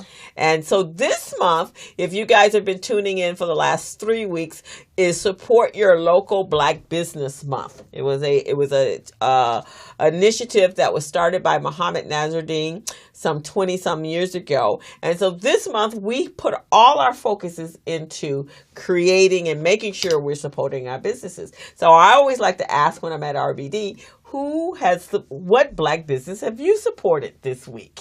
So can you guys think of what you've supported this week? Yes. Okay. My Black barber and some black restaurants. Okay. Let's see. I think that's about it. Okay. I've done restaurants. Food. Doolin's. I was over at Doolin's this week. I did that. I did Akiba Bamboo, which is over in Lamert this week. I've supported them. Oh, yeah. And my health food coach. Yeah. Okay. All righty. Let me see. Anybody else I supported? How about you, Cynthia? Can you think of any offhand? Yeah, Chapter 9 is a new salon on Fairfax. Okay. Just above Beverly. So that's where I get my hair done. And I'm actually getting my hair cut this weekend. Okay. So I'm getting that done this weekend. And the Runway Boutique on La Brea. I'm kind of a shopaholic. Okay, me too. The Runway is a sister. The sister of Runway Boutique on La Brea. She does vintage and she does African prints. Okay. Yeah, and she actually has a fashion show this weekend. Okay. For Earth Day. All righty, and I think I bought a couple of black books from black authors. So that's right. For this week. I did business with Applewhite Design. That's the guy's last name. They did put in my camera system in my home. Did an awesome job. Did it in 3 days, and so that was another business as well. Okay, so see, I've got to get him to Recycling Black Dollars. So he hadn't been to any of the meetings, but I'm going to get him there. Yes, please do get him there. So we've been doing our consciousness with, and I always tell people, doing business with black people is something that just should be something that we do. And I was talking to one of my, I sit on a board of tennis program, Pete Brown Jr. tennis program, and I sit on their board. And I was talking to the CEO this morning, and he was saying, "Why don't we support each other?" And I was trying to explain, because there's some things that happen pre or post-slavery during the chattel slavery time, and then post-slavery. And I was trying to help him understand that there is actually a strategic plan behind the scenes. And there's a new book that I'm reading, and I've been talking about this book because it's just phenomenal. And the book is called White Rage. And because my question was, even when President Obama was first elected, what the heck? Why are these people hating on us to this extent that our mere presence just sends them into overdrive, right? And so, I've been doing my research. I've been looking and reading, and I've always been very interested in our history and our culture. And so this book happened to come across my my Google search, and it was written by Dr. Carol Anderson, and she wrote an op-ed in D.C. in the Washington Post, and it was talking about this. What is going on here? And so basically, it's our advancement. That's what pisses them off. Is any type of advancement, anything that takes us where we're no longer dependent and asking for handouts. That really bothers them. Because it'll change the social dynamic. And we are their economy. Yeah. Yeah, and as long as the social the dynamic stays the same, then, people who have more wealth get to stay where they are comfortably. Right. But even, the whole, I can't live without the stuff I have. Well, actually, you have a little bit more than you need. Right. So you can live without some of what you have. Right, exactly. And you'll actually still be living really well. Right, exactly. You don't have to have all of it. But you said something. We're their economy. We're their economy. and we should be our economy. And we should be our economy. That can happen. Right, exactly. It is not far off. Oh, it's happening. In fact, this We're is how growing it's happening. Yeah. Right, and this is how serious it is to them. Back when our people or our family, and probably your ancestors and my ancestors, when they migrated away from the South and they went above the Mason-Dixon line, then they took the Southern business owners lost $25 million. That became an issue for them. And so because one, we were the free labor, right? And then whatever little monies we had was being redirected back to them. They give it to us so we can give it back. Give it back, which is where that started, right? And so when that happened, they went into, okay, we got to create a master plan that will keep them from leaving, because that's our money.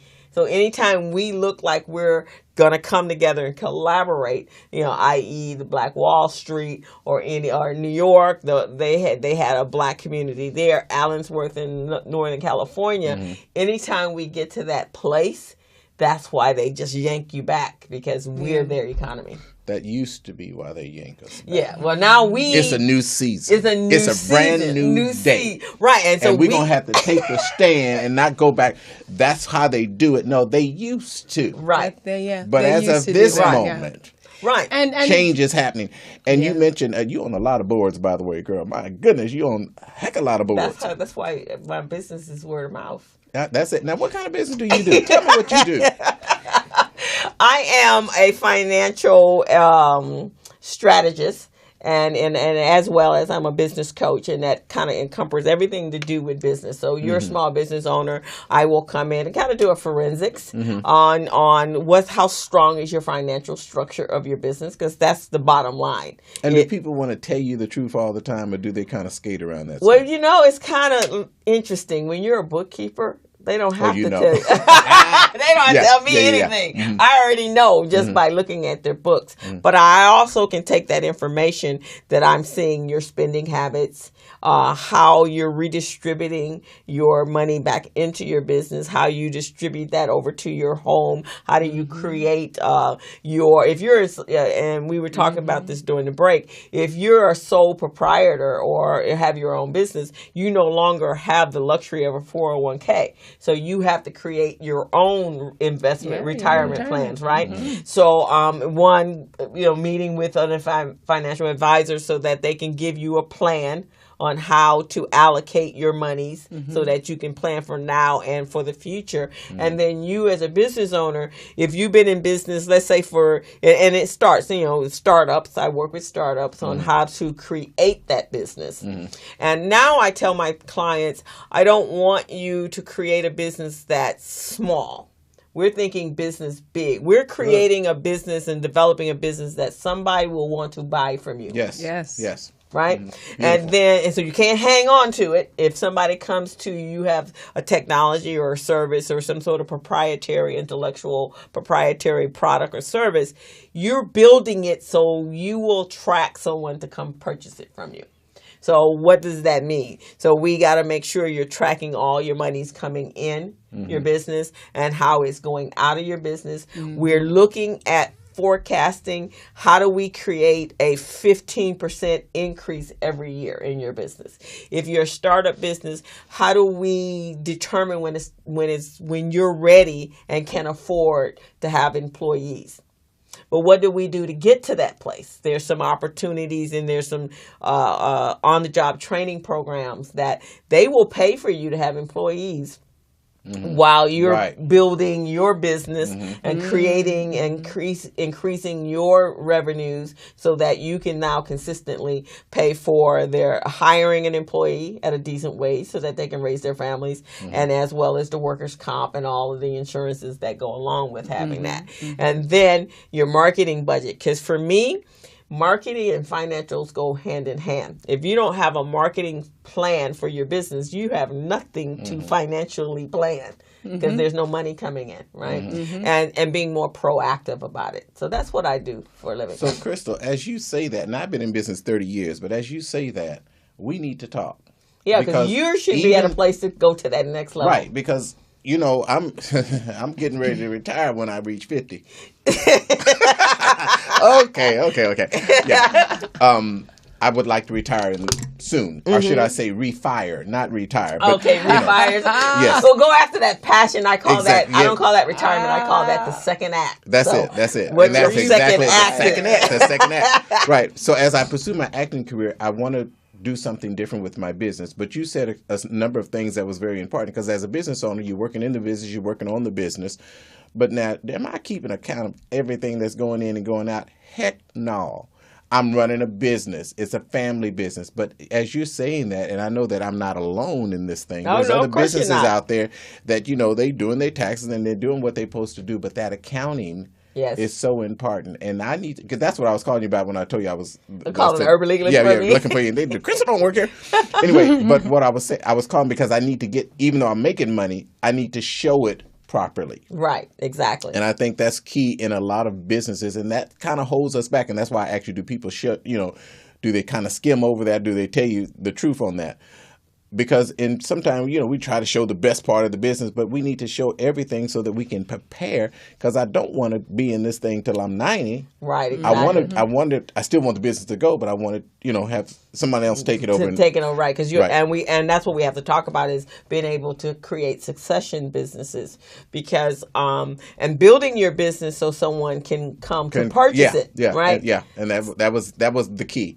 So that, I'm making money, but who else can see that I'm making money if they came into the door and say, okay, I can see just by A, B, and C, this is a good business to buy. Right. They ain't got to exactly. sit there for 30 days and see, is somebody coming in the doors or not? Right. What I mean? Do we have to do, am I just sitting here waiting with twiddling my thumbs? Mm-hmm. Or do you have that kind of business where you have return ongoing customers that come back to you every 3, 4, 5 years? And that's a plan, Mm-hmm. Yeah. because that's staggering. Yeah. You And strategize that's for that. strategizing, right? Because, I go back, I can go back to my customer retention and see that I put carpet in this household here, and it's about time they've had children, because I've been keeping. They got 9 kids. They need some more. They need some more carpet. Or do I have In fact, I recently, and I don't know if he ever came over to you, but I was at the Ralph's where some of your marketing material is on the carts, and this guy was handing out cards, and he did carpet cleaning. He came by last week. Did he? I sent him over I there. want to give his name. He came by. He left some information at the car. I was coming in as he was leaving out. He was in the parking lot. He had already came in, and Lucille, my office manager, had taken his information. But yes, he sure did. Okay. And that's another important. I'm digressing, but that's important that you asked how many people did we do business with that was Black-owned businesses. How many people are you telling folks about too? Right. Yes. Because that's equally as important, Are we because folks are referring- subtly looking. You know what I mean? Talk about your brothers in business. Talk about your sisters in business. Absolutely. Now that I know what you do, trust me, I'm gonna be telling folk. Okay, Right. Because I'm gonna be telling folk, because just like we know where they're at, but if somebody else don't, they're not into this black thing. Well, I don't know. Why do I got to recycle black dollars? I work for the county, Right. So they don't see. They see it completely different. Right. Exactly. But we need to be able to. Let So them when know I that this talked is- to him, when he was like, oh, you need to go over there and have a conversation with James, because and he was like, huh? Because he has a real unique name of his business, and it stopped me when I read the card. Yes, It's that's a very unique name, and so I went, wait a minute, let me. And I was on my way in the store, and I came back and said, wait a minute, I have someone. You need to go across the street to Superior Carpet, because you could be cleaning the carpet, so he can refer business to you. And when their carpet's about ready to wear out, you can let him know it's time to reach out to him. I said, so that way we're working this. He goes, that's It's a networking. phenomenal idea. Right. But we got to think on those lines. Right, exactly. Yeah. Did you invite him to Recycling Black Dollars? too? I did. Good. I Because did. we need to, because some people just don't think on that vein. Yeah. You know what I mean? And even people that are listening right now, as I said, they might not think of that, telling someone else about another Black-owned business because they work for the county or they work for the city. And they just don't see that as part of their what am I trying to say? Building wealth. Right, building wealth. Something Right. they need to do. Yeah. Right. Because guess what? My business might be the one that hired your granddaughter. Exactly. But if I'm out of business, guess what? You can't hire your granddaughter. Yep, exactly. Exactly. Yep. So that's kind of what I do, and just what I did when I refer, because my whole thing is I like to call myself a master networker, and so it's not. And that you are. And it was actually the queen of networking. I cultivated that, and where that came from was Dr. George Frazier. 20 years ago, he came here. And and that's what he is. He's a networker. He teaches people how to network. So I went to one of his workshops or seminars he had, and I was blown away at how it was like he had a big map. He placed you here on the whiteboard, here. Okay, and when he's out, he goes, okay, I can tie that person together, and I can tie this person together, and I can tie this. And so I bought all his books. He had a book called Success Runs in Our Race. That was his first book. And then he had books after that, and then one was called Clickable, How to Build Relationships Out of the People That You Meet. And so that was the core of what I did. And then I just took it to the next level. And so now when I meet people, when I go out, and there's people that's in I call them my top 10 priorities. So they could be my clients, or they could be people that I'm connected to. And if you've been around me like in the last 10, 15 days, you get to be part of that circle, because it revolves like this. So what I do is when I go out and I'm meeting and greeting and talking to people, I hear people go, oh yeah, I'm buying a house and I'm going to need this and this. Okay, I need to refer you to James. Or they're like, my son is, they're ready to go to college. They're in middle school. I need to talk to so and so and so. Okay, I need to refer them over to Cynthia, and then I'll give them your information, and or I'll tie them together. And that's kind of how I do business. Yeah. And it brings the business back to me. Right. And so that's why that's part of my marketing. Is I may not have billboards everywhere, but I utilize the people and the connection to the people, and the people come back to me. Yep, and absolutely. I think that's the best way. Referrals. Yeah, get referrals, and it comes. And generally you're gonna do business too. It's a referral because it's like, oh, so and so referred you. Okay, like you were saying earlier. Then I know that I can trust this person because this is a referral that came from Crystal. So I know they got to be good people. Right, so, exactly. And certain people, they know how much I charge. So by the time the people get to me, they're already, they have already told me how much you charge. Let's do it. Yes, let's do it right there. That's kind of business I like to do. Let's not talk about it. I'll be by to pick up your records, and then I'm off on doing my thing. You said something. Let's not talk about it. Let's do it. Execute. Yes, execute. And that's that. I want to just share on that, because a lot of business owners, people that are successful, they're not afraid to execute. And I want to say to those of you, we got people listening to this broadcast right now, and you say, well, you know what, I want to start a business. Well, I thought about this. Just do it. Step out, get out of your comfort zone and do something. God said he'll bless whatever you put your hands to. But if you don't put your hands to, he can't bless nothing. He says signs and wonders will follow you. But if you ain't moving, what's going to follow? Right, exactly. And then just to add to that, also people a lot of time don't want to jump out on something because of fear. They're afraid to fail. But the only way that we get better is when we fail at something, or when it doesn't go quite the way that we thought it was going to go, and we have to redesign and redo things. There's a great story about the golf balls, right? When golf balls were first created, they were smooth. They were smooth like a ping pong ball, right? And they kind of rolled a little bit wild, but keep on hitting the golf ball, they got dinged all the time, right? Okay. And they found that the more dings that the golf ball had, the truer it rolled. So you could control how the ball rolled, and that's how the ball went from being smooth to having little divots. Oh, wow. All over it. I didn't know that. So the whole idea is the only way that we can grow and succeed and at our businesses, at life, is when we take risks and something happens that pushes us off our path. Right. Moves us around. We So fail something here. greater. Something greater comes about of it. And that's where we chisel our character and who we are. Right. Edison said, I think it was the 11th. He tried 1,100 times to make the light bulb. And when asked, he said, well, I know 1,000 something other ways of not how to make the light bulb. Not I failed. I just know how not to make it. You follow what I'm saying? Yes. But he didn't give up. Right. Walmart, I think, opened up how many times before they had their store. 409 is named 409Y. They had 400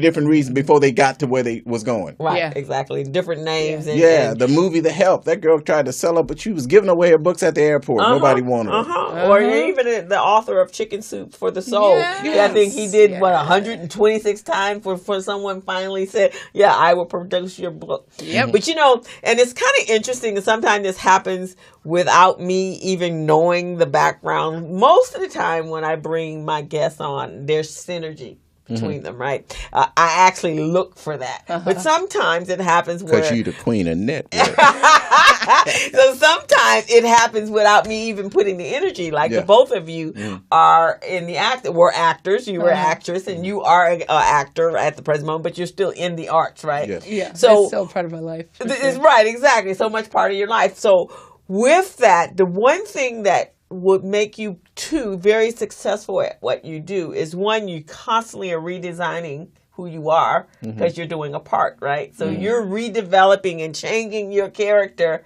to adapt to whatever the character you have to play. And it also means you have to be very disciplined to be in that. So you're very disciplined and very direct in how you go about evolving into that person that you have to play.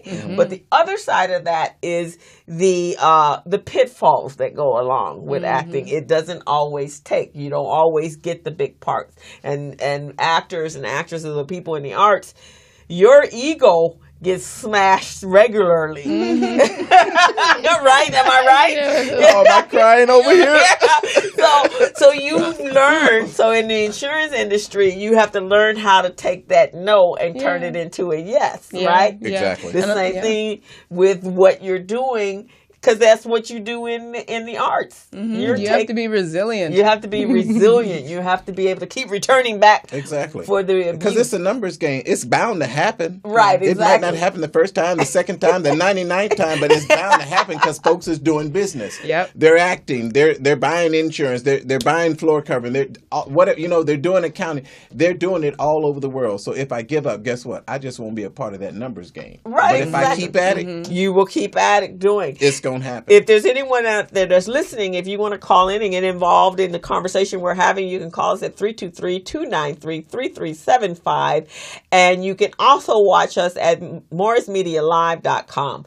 But yeah, you have to, in business as an entrepreneur, because I think I've redesigned myself since I started business 29 years ago, because I am a coach or a bookkeeping or the accounting professional.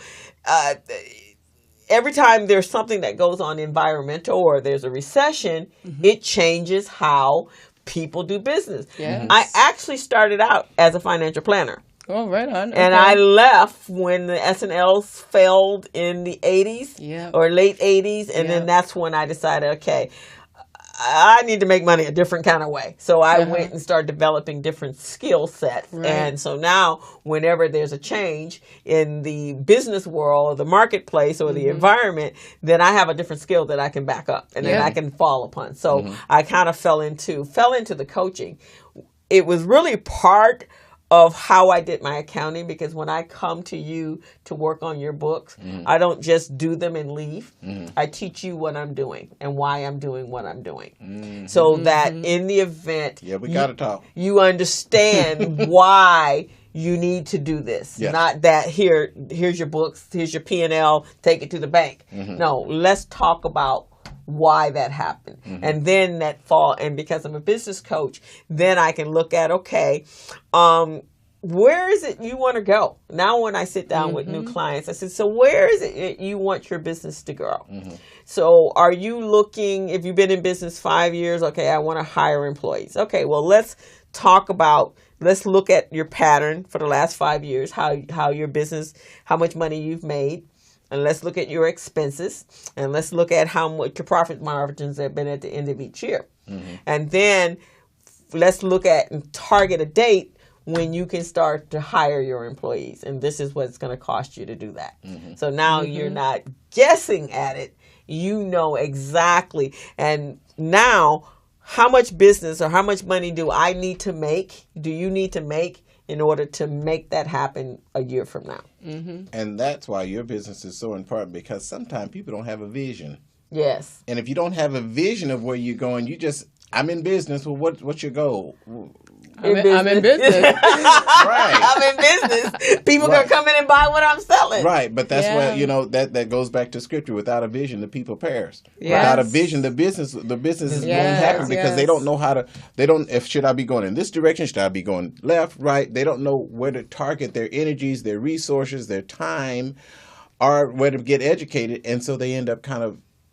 They're out there, but they have no control of their business. Yeah, Right, and it's kind exactly. of like they're lucky if their business is doing well, but they're really kind of floundering. It's so important, that educational component. You've got to understand, what it is, because if you don't understand, you just say, "Here, I'm going to drop all this down for you. It's done," and your business is running great now. Will let it go off the path and off track And so then when you easily. hit a hard point, then you don't know what to do in my business. If they don't understand the importance of having what they have in place, as soon as some kind of little hardship hits, the first thing they'll do is let their insurance policy lapse. That's the first thing that happens. Yeah, to keep your car insurance. Your car is insured. I mean, I know you can't register it unless it's insured, Right. but your vehicle is insured. We are our most valuable asset. Right, exactly. We are. We Yes. have to insure. And even for you, so let's say you had a partner. A lot of times our small businesses don't realize that if you have a partnership, other than your wife, but you had an outside partner, and you need to have partner insurance. Yeah. And Yeah. if you have a nonprofit, having director's insurance and so forth of that nature. Those are the things that if something to happen to you, the business doesn't just flatline Exactly. and you can't move on. The importance of having partner insurance, if you're say you're in your 50s and your partner has a heart attack and they're gone. So what happened if they're married, many children? So what part of the percentage of your business do that wife, who you may not get along with, or who may know nothing about the business, and might want to pay her rather than her coming to the business with you. Let me pay you to stay away. Right, exactly. Yes. Exactly. Yeah. Exactly. Because this was not the partner you went in business with. Yeah. You went in with her husband. This person comes along, you're like, whoa, wait a minute, you know nothing. You've been over there doing pottery, and now you're going to come in and say, okay, I'm going to be the designer. I'm taking over. Exactly. And you guys own equal shares. Right. So he left his equal share to her. Something wrong with that picture. Right. And you have no say-so, So you're right? saying you can get an insurance that covers Exactly. that. You get insurance policy. That's we don't business know that. insurance. That's You get good insurance stuff. on each other. Yeah. Exactly. That's Absolutely. good stuff to know. And that's Yep. very, very Key man important. insurance called. Yep. Yeah. And then let's say you have a nonprofit or you're in a church. This happens a lot as well. They don't have director's insurance, and someone within the church does something that creates a financial problem, or they steal the money. And a lot of big churches have that problem. So who is ultimately responsible for the nonprofit? The board members are responsible. They are fiduciarily responsible for everything that takes place in the church. So if someone runs off with the money, they're not looking at the pastor. They're coming to the board members like, okay, you default on a loan. Okay, so I need, board member 1, need all your financial information. Board number 2. Each of them can be sued. And I've had clients where they did not pay their payroll taxes, and the IRS came after them. It wasn't after the pastor, because the pastor generally don't have his name on nothing. He's just the pastor of the church. The board members are the ones that are fiduciary responsible. So when you sit on a board and you don't understand that if the taxes are not paid, the IRS is coming after the board members. Whoa. See, that's educational. Yes. That's educational. Now, is there an insurance for that too? Yes, there is. Before I jump on somebody else's board. Somebody's board. Exactly. Right. Sometimes that's a question you have them. Do you have director's insurance? Especially if you know, a lot of times when we're in our churches, we don't know that what goes on behind the scenes. Mm-hmm. We only know what's happening out on the pulpit Mm-hmm. and in the congregation. Yeah. There's a whole city going on behind the church, Yeah. Mm-hmm. and sometimes it's not pretty because sometimes they don't have the right people with the right skills in positions of managing the church's financial the fiduciary part of the church. And even if they do have it all right, guess what?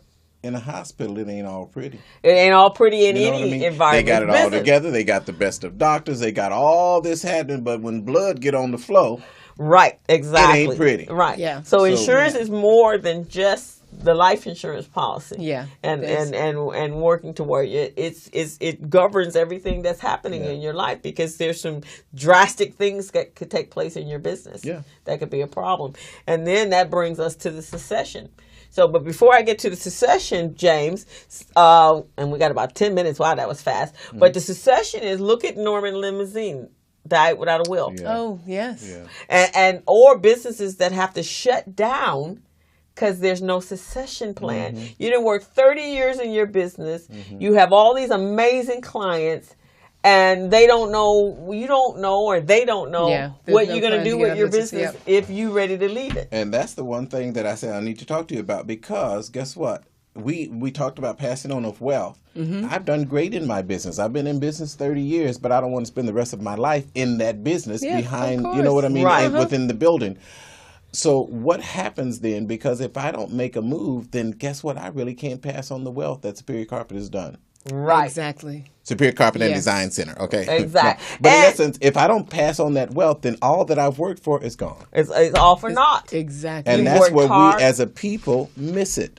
Because I've done well, but what am I passing on to the next generation, to the neighbor's children, to someone that was, you know, they've worked in my business, they've been a great employee, and they got the skill set to take this to the next level, but because I don't have a succession plan in order, I just lay them off. Well, you got to find another job. And they could be the next big businessman that could do Yeah. something. And then the other thing about not having a succession plan in place is that then when you want to move out of the business, go on to something else, the tax consequences can be dire. Right. The tax consequences that you take on now as trying to dump your business away, you end up with crazy tax consequences that really can change what you get to walk away with. So you need to have a conversation with both of us after You're this show, absolutely right? right. Exactly. You're absolutely Yeah. right. So we got about 5 minutes left. What would you like to leave words of wisdom or tips to our business owners that are out there? Words of wisdom, our tips for our business owners is don't give up. You win. You can do it.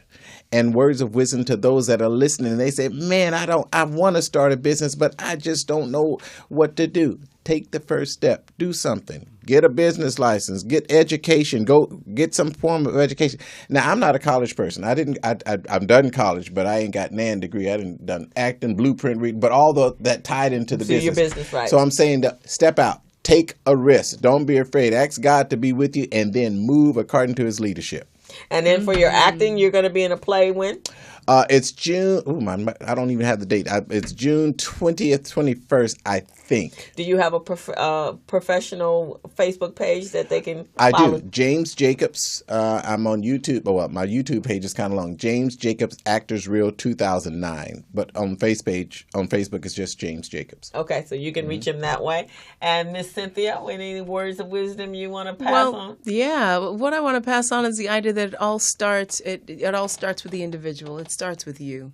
I mean, we say knowledge is power, but now our knowledge becomes powerful when we put into action. That's what we've been talking about. Activate, put into action.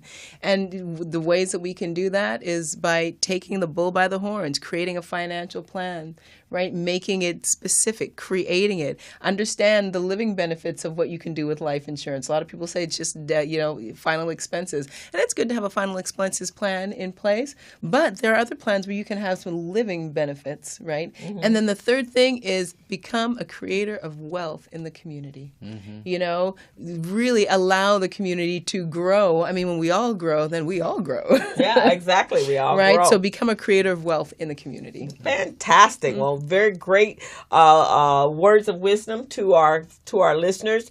We've got about 2 minutes, so I'm going to tell you about a couple of events coming up.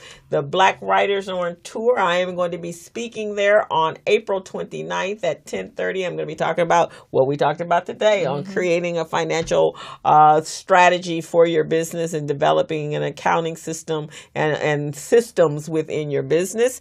And that is being hosted by Dr. Rosie Milligan. She has been appointed the mayor of Los Angeles for South Central Los Angeles. So Dr. Rosie is amazing. She is. And stay tuned and come back in next week. We got another amazing guest on the 28th of April. So come back into the Business Zone with Crystal and Gilbert will be back next Friday. So long. Hello, meet Larry. Larry is a general contractor. Larry is very good at his craft, but Larry has a very tough time managing his paperwork because he is busy taking care of his clients' needs. Larry just cannot find his important business documents when needed. Larry is also being passed over for bid opportunities from prime contractors because he is perceived as not ready. He doesn't know where his business license, certifications, insurance, and other key corporate documents are located most of the time. Lucy owns an auto body and collision repair shop and has been using a business management and procurement assistance program called Small Biz Pro to keep her business organized, business ready, contract ready, and bank loan ready. Small Biz Pro is a 3-in-1 cloud-based business management, procurement, and market research assistance system designed to help businesses become business ready, contract ready, and bank loan ready. It also provides back-office operation solutions for small businesses. Lucy is able to stay ahead of her competitors because she uses Small Biz Pro to manage her business daily. Lucy just clicks on Small Biz Pro from her tablet, mobile phone, laptop, or any internet-accessible device for data retrieval, and she's got it. Lucy introduces Larry to Small Biz Pro, and now Larry is more organized and can now find all of his documents and new bid opportunities in seconds. Larry now saves $120 in labor costs for each missing or misplaced document. Just simply go to your web browser and log into smallbizpro.net and register today for a limited 30-day free trial offer. Services start as low as $1 per day. Let's put the competition out of business. Small Biz Pro. If you stay ready, you don't need to get ready. Register now at smallbizpro.net and begin saving money. Email info@smallbizpro.net or call 626-533-1186.